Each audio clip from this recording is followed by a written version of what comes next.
অভিযোগ সংশ্লিষ্ট জনাব নুরুজ্জামান আহমেদ,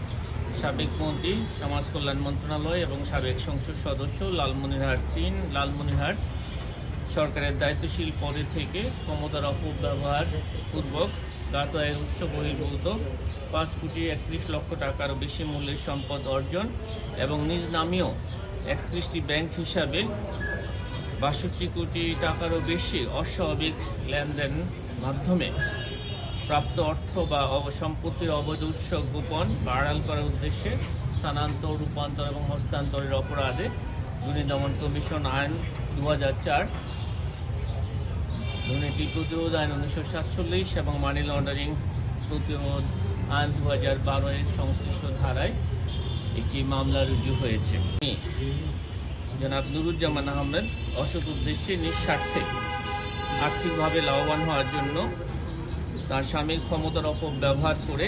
অবৈধ উপায়ে জ্ঞাত আয়ের উৎসের সাথে অসঙ্গতিপূর্ণ 1,22,00,000 টাকারও বেশি মূল্যের সম্পদ অর্জন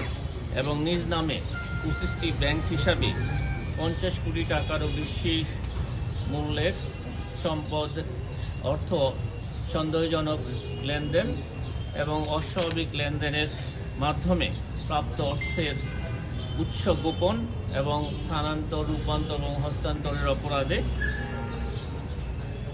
তার বিরুদ্ধেও দুর্নীতি দমন কমিশন আইন 2004, দণ্ডবিধির 109 এবং মানি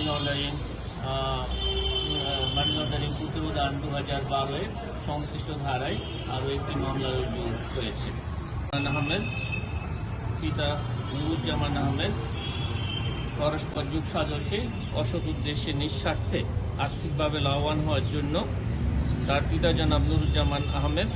সাবেক মন্ত্রী, সমাজ কল্যাণ মন্ত্রণালয়ের ক্ষমতার অপব্যবহার করে প্রভাব ও আর্থিক সহায়তায় জ্ঞাত আয়ের উৎসের সাথে অসঙ্গতিপূর্ণ 2,06,00,000 টাকার বেশি মূল্যের সম্পদ অর্জন এবং নিজ নামে 10টি ব্যাংক হিসাবে 22,43,00,000 টাকারও বেশি মূল্যের অর্থের অস্বাভাবিক লেনদেন মাধ্যমে প্রাপ্ত অর্থ বা সম্পত্তির অবৈধ উৎস গোপন করার অপরাধে তাদের দুজনের বিরুদ্ধে আরও একটি মামলা রুজু হয়েছে।